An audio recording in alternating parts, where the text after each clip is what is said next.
Enrique Baquié, soy cuarentón largo, casi cincuentón hacia fin de año.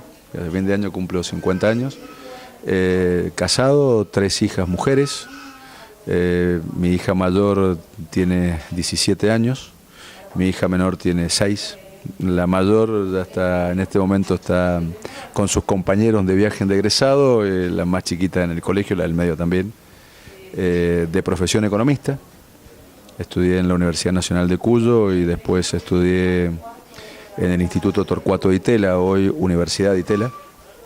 En la función pública fui funcionario de la Municipalidad de la Ciudad de Mendoza, después fui ministro de Hacienda de la provincia de Mendoza con el gobierno del ingeniero Iglesias.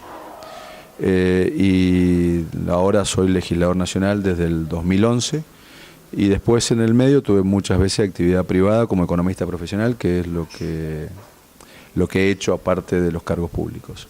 Bien, teniendo en cuenta la situación económica que atraviesa la República Argentina, lo hemos escuchado en algunas notas advertir de que la gente tiene una especie o una sensación de inseguridad en cuanto a la inflación. A ver, intentaré ser lo más gráfico que se pueda. ¿Qué es la inflación? Para la economía es como para un cuerpo tener presión alta. Siempre lo intento, tampoco soy médico, pero digo, es como una enfermedad que no la ves de inmediato, no te genera muchos problemas de inmediato. Vos podés estar mucho tiempo con inflación sin darte cuenta o pensando que no es tan mala. Y después hasta te pueden decir, mirá que la presión alta es mala y vos podés hasta ignorarla porque lo único que sentís es que de vez en cuando te sale sangre de la nariz o alguna cosa menor y la verdad que te está haciendo mucho daño y te va rompiendo, te va destruyendo partes del cuerpo poco a poco. Y a la Argentina le fue pasando eso y todavía estoy con la sensación de que sobre todo desde el gobierno no toman confianza, todavía no han tomado conciencia del problema que la inflación tiene. Y ya llegó a lo peor, que es al empleo, ya llegó a tocarte el órgano más complicado que nos está generando problemas de empleo, estamos perdiendo empleo y digamos, luego de un periodo que no generamos empleo. Digamos, en Mendoza se ve que el empleo privado en blanco no se genera empleo privado en blanco de hace 4 o 5 años y ya ahora estamos perdiendo empleo. Y lo último que nos está pasando es un verbo que la presidenta ha inventado, que es el encanutar, esa palabra que encanutan auto, encanutan soja y demás. Y eso es miedo, eso es que la gente, suponete que lo estén haciendo, eso es un temor de los empresarios y la familia lo viven de otra manera, y ya te cuento, de que prefieren tener el bien y no venderlo. ¿Por qué? Porque no quieren tener pesos. Lo que el empresario te está diciendo atrás del no vender la soja, no vender el auto, o algún comerciante más chico que no quiera vender colchones, o el producto que sea, es no quiero pesos, porque no sé después si puedo reponer el bien que estoy vendiendo al mismo valor. No quiero el peso. Y en la familia, ¿qué te pasa? El temor a perder empleo, el temor a que el mes que viene con la inflación va a ganar menos en términos reales y va a poder comprar menos. Te lo va llevando de diferente manera. El que puede compra dólares y te baja el consumo de la sociedad en su conjunto, y el que no puede consume menos. La gente tiene temor y tiene temor a lo que viene, no se va a ir de vacaciones o se va a ir menos días de vacaciones. Digamos, la gente está mostrando tener miedo. Y eso para una economía es lo peor. En la economía vos necesitas tener confianza y que la gente se mueva con la total libertad posible y con la mayor libertad posible. Esto no significa que vaya a venir ninguna crisis extraordinaria, es que los problemas que estamos teniendo hoy son cada día más graves que el día anterior y que, por ejemplo, la economía argentina en el primer semestre de este año caía el 1% y había un problema de empleo X. Difícil saberlo por las estadísticas públicas, digamos, pero que no hay. En el segundo semestre estamos cayendo al 3%. Vamos a tener un promedio del 2% en el año. Pero es mucho más que en el primer semestre. Si el gobierno sigue como si nada, como el gobierno nacional y el gobierno provincial también, como si todo estuviese bien y no tuviésemos este problema, las cosas van a ser más profundas. Vamos a estar peor en el primer semestre del 2015 de lo que estamos hoy, nuevamente, sin ninguna crisis extraordinaria. El problema de la presión alta nos va a seguir produciendo daños permanentemente. Espero que el gobierno reaccione y tome medidas, pero eso es lo que estamos viviendo. Bien, ¿y cómo se revierte esa situación? ¿Cuál sería una solución posible? Hay varias que están vinculadas desde lo político. Para la gente tiene que perder el miedo y tiene que tener confianza. Tiene que volver a confiar en la presidenta como en algún momento lo hizo. Porque no nos olvidemos, la misma persona que hoy no confían en el gobierno en términos estructurales son los que hicieron que Cristina ganara por el 54%. O sea, la gente tiene que volver a tomar confianza en el gobierno. Ya sea en esta presidenta sería lo mejor, porque los problemas serían menos graves, o en un gobierno que venga después. Tiene que volver a creerle al ministro de Economía. Tiene que, cuando lo escucha el ministro de Economía o al equipo económico, tiene que decir: este tipo sabe y me lleva por buen camino. Si las personas que te escuchan cuando miran a la presidenta ya no confían en ella igual que confiaban antes, aunque confíen en parte porque son simpatizantes o lo que sea, pero igual no le tienen confianza plena, ahí está el problema. Y si desconfían mucho más, cuando lo miran al actual ministro al ministro de Economía, extrañan a Labaña, o por nombrar a un ministro de este gobierno, o digamos no lo miran con confianza plena.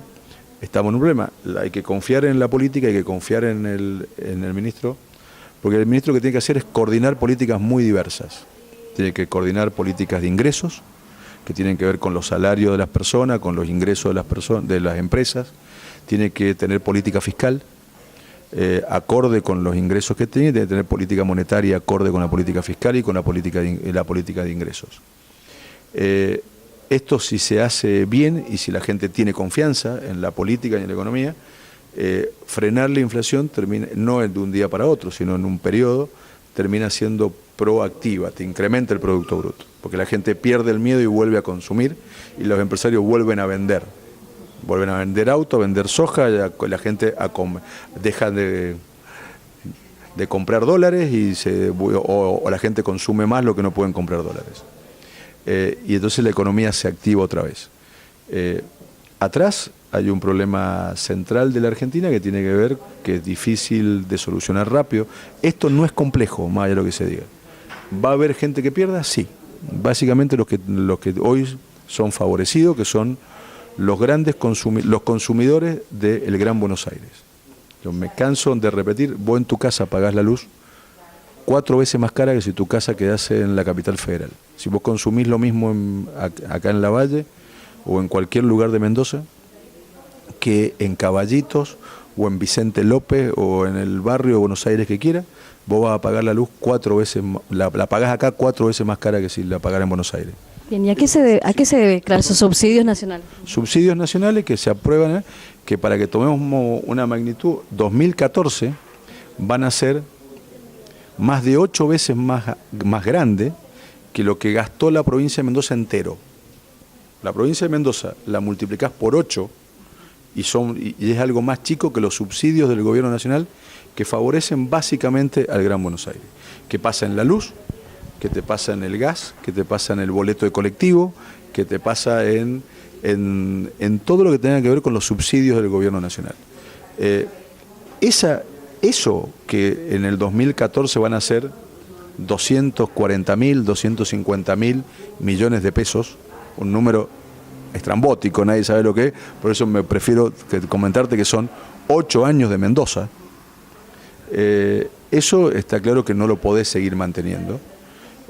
Y tenés un costo ahí, un costo en la billetera, si querés, de algunas personas que van a tener que pagar más cara la luz y más cara el gas, que no debería influir en las personas del interior del país, del interior, contando provincia de Buenos Aires, saliendo del Gran Buenos Aires hacia cualquier lugar, porque a nosotros ya nos quitaron casi todos esos subsidios y ya pagamos la luz y el gas y el boleto de colectivo y demás con muy pocos subsidios.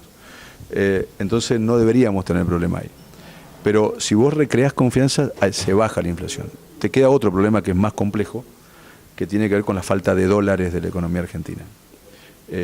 Y ahí sí hay un problema porque el gobierno no le prestó atención debida en el momento que tenía que prestarle atención, ni el gobierno nacional ni el gobierno provincial, lo que te fue pasando con distintas economías que parecen chicas para el país, pero que son sumadas, son mucho, y en las provincias es todo. Ejemplo, la vitivinicultura.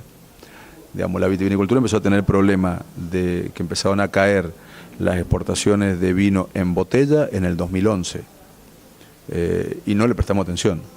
Y hoy ya tenemos un problema en la vitivinicultura mucho más grave, digamos. Ahí el problema de la presión alta ha sido mucho más fuerte.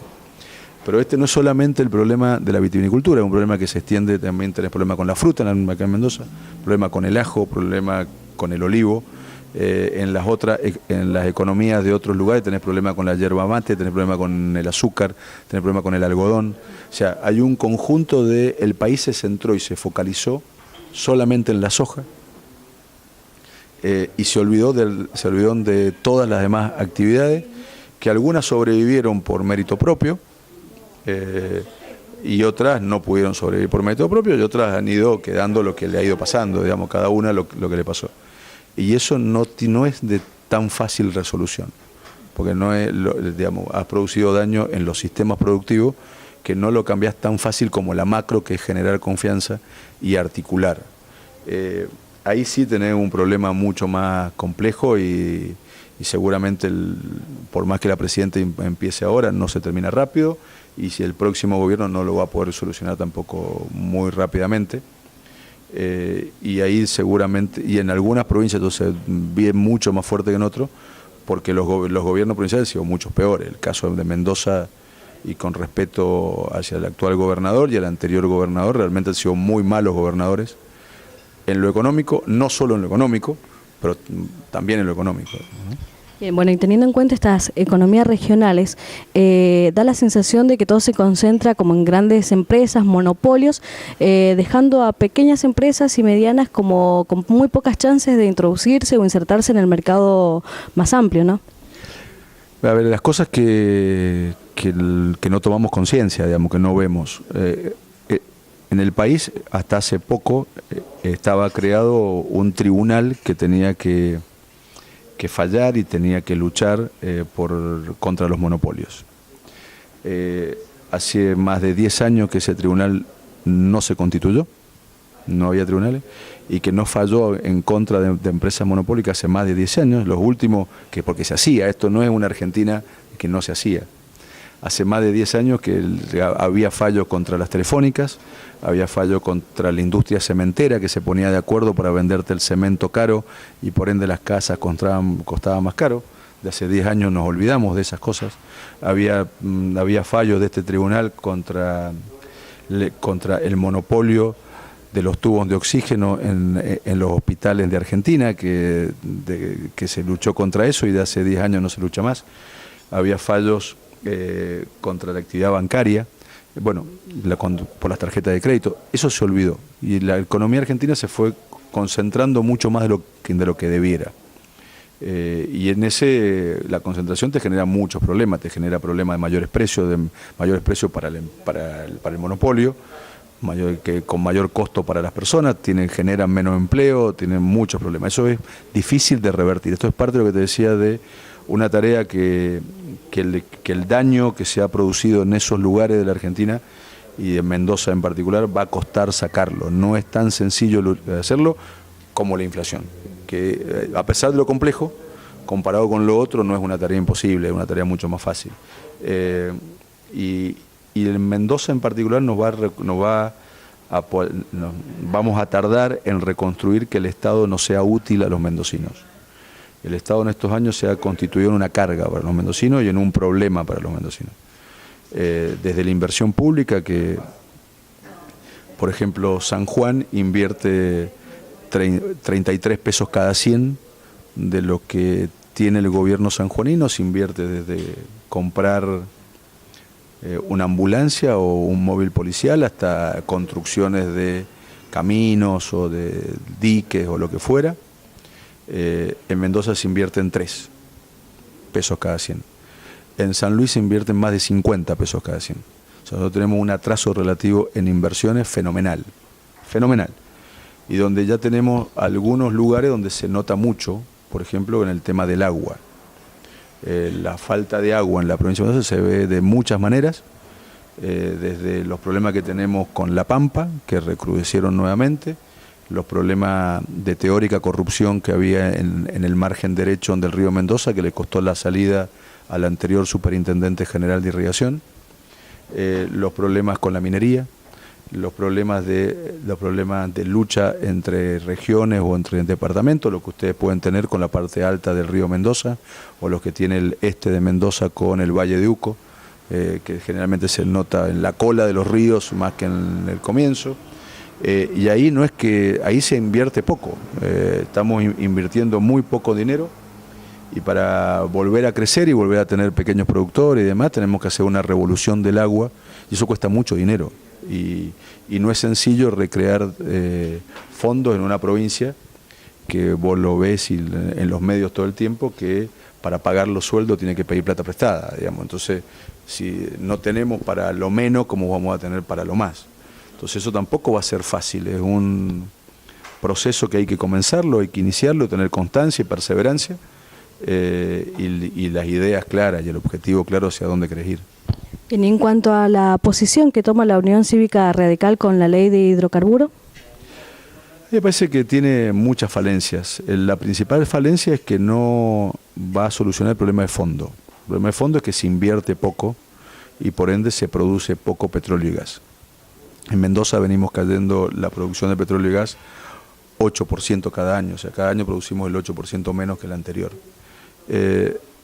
Y esto con YPF privada y con YPF mixta, digamos. A nosotros no nos cambió nada este cambio de conducción de la empresa. Y esto no te lo cambia por muchos motivos, algunos motivos macro, muy difícil de explicar, y otros micro. El más importante, que es una actividad que si se produce petróleo, se produce gas en Bolivia, en Colombia, en Perú, en Brasil, se paga $100 por barril aproximadamente, y en Argentina se pagan $75 por barril. Entonces las mismas empresas, que son todas empresas que producen, hasta las chiquitas producen acá y producen en Colombia, hasta las más chiquitas, prefieren producir allá que producir acá, porque le pagan $25 más por barril, y eso no se cambia. Esos son $25 que se los queda el gobierno nacional y no los cambia. Después, porque las provincias perdemos federalismo, desde cosas tal vez teóricas, si querés, hasta cosas concretas. Las cosas teóricas nos están diciendo: ustedes siguen siendo dueños, pero no van pero no tienen decisión por los próximos 50 años. O sea, es como que vos sos dueño de la casa, pero te la ocupo yo por 50 años. O sea, vos sos dueño, sí, pero 50 años es mucho tiempo, digamos. Mucho tiempo para que me lo ocupe otro. No es que te la van a ocupar la casa por 2 años, por 3, son 50 años, Mendoza no va a tomar decisiones sobre eso. Y después, con hechos concretos, que Mendoza pierde regalías y pierde impuestos. No solamente que pierda plata, sino que te queda una cuestión muy injusta atrás. Que es muy injusto: una empresa petrolera grande como Chevron va a pagar menos impuestos que un taller mecánico, va a pagar mucho menos impuestos que un kiosco, va a pagar la mitad de impuestos que un profesional que facture. Suponete, si vos como periodista le entregás a alguien por tu servicio prestado alguna factura, por cada peso que cobres vas a pagar el doble de impuestos que una petrolera. Entonces te queda que perdés plata y una injusticia intrínseca en la provincia de Mendoza muy grande, que te va a llevar, o te debería llevar a tener que ver todo el sistema tributario, porque no es posible que un taller mecánico chiquito pague el 50% más que una empresa petrolera, o que un dentista pague el doble que una empresa petrolera. No hay lógica atrás de eso. Con lo cual creo que el gobernador Pérez se equivocó muy feo en llegar a este acuerdo, digamos. Bien, ya para terminar, ¿por qué quiere ser gobernador de Mendoza? Muchos motivos, básicamente porque creo que tenemos el equipo necesario para hacerlo, y tenemos las ideas y los programas para hacerlo. Nosotros estamos caminando los lugares y estudiando los temas, tanto en seguridad, en educación, en salud, en economía, que me resulta más natural a mí, con un equipo significativo y con los programas armándolos. Para hacia fin de este año vamos a tener todos los planes ya escritos, listos, presentados, para que poder compartirlos con la ciudadanía y que la ciudadanía opine de eso, porque si no, sobre fin de cada campaña todos los programas parecen parecidos, son todos eslogan, todos títulos. El mapa del delito hacia donde quiera me parece que son esos titulares. Y los temas de Mendoza son muy profundos y que tienen solución, pero no tienen respuestas fáciles, no dan para eslogan y dan para un trabajo colectivo y un trabajo muy profesional. Hay que acordarse que un gobierno austero tiene 250 funcionarios, digamos, ¿no? Y que eso tienen que conocerse, integrar un equipo y demás. Y creo que lo tenemos, lo estamos haciendo y lo tenemos constituido para hacerlo. Y Mendoza tiene que sublevarse un poquito más, digamos. Tenemos un atraso relativo con el resto de las provincias muy marcado. Estos 7 años que llevamos con Jaque primero y con Pérez ahora han sido muy malos para Mendoza. Muy malo, cualquiera que pueda ir a San Juan o San Luis lo puede ver, y hay que revertir eso y tenemos que sublevarnos y cambiar, y creemos que estamos en condiciones de hacerlo. ¿Ese es el objetivo principal de su visita hoy en Lavalle? En ese programa, como le digo siempre a todos, es atrás de cada título. Mendoza se ha vuelto tan compleja y tan distinta que tras un mismo título hablando de que tiene que ver con la seguridad o con la educación o con el transporte o con la economía, es muy distinto mirarlo desde cada lugar de la provincia. El título puede ser igual, pero la problemática y las soluciones que hay que darle son particulares porque son muy distintas. Y eso te está pasando cada vez más marcada por esto de que la provincia ha crecido a su propio ritmo, algunos han podido sobrevivir mejores que otros, llevamos mucho tiempo de anarquía económico-social en la provincia, entonces es muy distinto lo que le está pasando a cada lugar, y en esta construcción de programas que sean creíbles y que podamos traer soluciones para todos, hay que caminar y hay que ir a todos los lugares para escucharlo, para y para construir estos primeros borradores que vamos a sacar hacia fin de año, que sea lo más abarcativo posible de las realidades tan dispares que vive Mendoza. Creo que Mendoza tiene cada tanto esas sublevaciones que hace que Mendoza siempre creció y siempre hizo muchas cosas sin pedir permiso. Tal vez no nos acordemos que en la Universidad de Cuyo fue profesor Cortázar. Creo que muchas veces esa Mendoza vuelve. Mendoza siempre, ese espíritu de acá se creó la nueva trova donde estaba Mercedes Sosa, digamos, los movimientos culturales y los movimientos sociales de Mendoza siempre fueron muy raros para verlos desde una provincia teóricamente conservadora. El cine, siempre tuvimos esa vocación de cambio permanente que a veces se apaga y cada tanto vuelve. Y me parece que ahora espero que vuelva, digamos, me parece que tenemos que volver a tomar esa historia de crecer y de crecernos personalmente sin pedirle permiso a nadie, digamos. Tenemos que volver a tener esa sublevación individual y colectiva para ir a otra provincia. Desde lo individual creo que está pasando, creo que falta darle un cauce colectivo a esa sublevación y me parece que ahí tenemos que ser mucho más flexibles con la educación pública. La última vez que se cambió algo fue con los ITUS, que fue un cambio significativo de dar carreras cortas, localistas y que se iban de lo convencional. Me parece que la educación hoy día tiene mucho más de eso, mucho más carreras cortas y de perfeccionamientos continuos posteriores que esas carreras eternas como la que me tocó estudiar a mí, si bien o le puede tocar a lo que estudiaron de mi generación. Bueno, teniendo en cuenta una noticia que ha salido esta semana en casi todos los medios provinciales en cuanto al departamento de Lavalle y los chicos para poder estudiar, la situación de los chicos del secano que hacen más de 60 kilómetros por ahí a caballo, en otras oportunidades a pie, por huellas, y que no está funcionando el transporte público y que lo han reclamado y sigue sin funcionar. El transporte público en las zonas rurales es un problema para ir a la escuela, es un problema que es común, o sea, cuando vos vas a caminar a la provincia, es un problema hasta en las zonas más ricas que tiene Tupungato hoy, le pasa lo mismo, digamos en Gualtallarí, que es la vitivinicultura top de Mendoza, tiene el mismo problema que acá. El sistema de transporte público de las partes rurales de Mendoza es un desastre. Y eso es nuevamente el mismo problema que hablábamos antes, tiene que ver con la disponibilidad del dinero de la provincia a cosas que no son prioritarias. Sin duda que hoy día deberías tener y deberíamos estar pensando cómo hacemos para que los chicos nuestros sean todos universitarios, cosa que en Mendoza estamos lejos y peor aún. En Mendoza no hemos tomado conciencia que en las pruebas PISA, cosa que en los medios no ha salido, todos hemos hablado que al país le fue muy mal en las pruebas PISA. Bueno, Cuyo, que son las formas que no puede leer las pruebas PISA, somos los peores del país. O sea, dentro de un país que es malo, Cuyo es lo peor del país. Y en parte nos va muy mal en las pruebas PISA y los chicos nuestros no aprenden por estas cosas. Y si vos ves las pruebas PISA te va a dar que la zona rural es mucho peor que lo urbano. Estamos condenándonos al atraso nosotros mismos. El tema central de la Mendoza que viene tiene que ser la educación, sabiendo que no te va a solucionar los problemas de corto plazo, ahí tenés que tener otras políticas. Pero tenemos que tomar a la educación estructuralmente como el tema central. Los chicos tienen que ir a la escuela y que no solamente sea una estadística de decir metimos más chicos en la escuela, los chicos tienen que terminar la escuela y tienen que aprender. Y así como hay que llevarlo a la escuela, aunque a los chicos y a los padres no nos gusten, a los chicos hay que volver a tomarle exámenes globales y exámenes para saber que aprendieron. Tenemos que dedicarnos a que nuestros chicos aprendan, porque para luego tener esta juventud que quiere crear, tienen que aprender primero.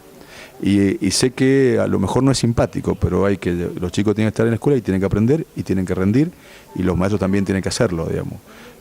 Apuntar a la educación en términos estrictos es el tema central de la tarea que debería tener Mendoza.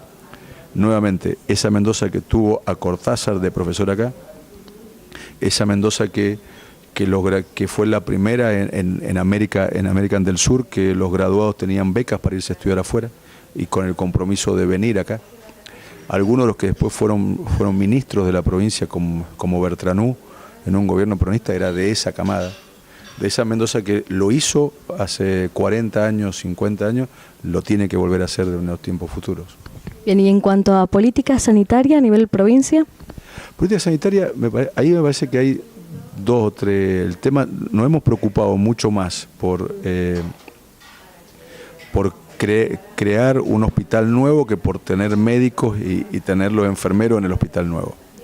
Hay que armar una ley de sueldo nueva donde se premia a los que trabajan en esos lugares, sobre todo en los lugares más distantes, porque si no terminás generando que ya no te funciona ni el hospital Perrupato, el hospital que te lo terminan trasladando o al Central o al Lago, ni hablar de los hospitales más chicos o los centros de salud. Hay que tener una política salarial, entonces paga salarios de 80, 90 mil pesos por profesionales que están en el Gran Mendoza, y paga profesionales porque algunos no se sabe qué hacen, están en programas que no se conoce bien cuál es el destino de la actividad que tienen, y a otros por ir a trabajar a La Paz, a La Valle o a Malargüe, le pagan 12 mil pesos, 8 mil, 5 mil, digamos. Hay una cuestión que no es lógica. Y de la misma manera tener que tener profesionales que cobran a veces muchísimo dinero porque tienen una tecnología y una capacitación puntual que operan cosas que están fuera de un médico tradicional. Me parece que ahí hace falta pensar, como en todos los temas, pensar el problema y encontrarle solución. Acá queremos hacer, cada vez que decimos hay problema con la salud en un departamento, queremos crear un hospital nuevo. Y después no sabemos qué médicos van a trabajar o qué enfermeros van a trabajar. Los temas que te van pasando en la provincia, que se llama un concurso para un médico, para una especialidad, y al mes ya tiene problemas físicos para no ir nunca, es impresionante, porque solamente van para intentar cobrar algo, y cuando ven que es poco no quieren ir a trabajar más porque queda lejos. Tenemos un problema de diseño central, hay que cambiar e ir hacia un sistema provincial de seguro público que te abarque a toda la provincia en las mismas condiciones. Parece que ahí tenemos un problema que nos está pasando como con la educación. No nos damos cuenta de la decadencia diaria a la que vamos. Sí lo ves mucho más marcado con la seguridad, por ejemplo, pero en esos dos lugares, en educación y con salud, no lo ves muy claro y cada día estamos peor que el anterior.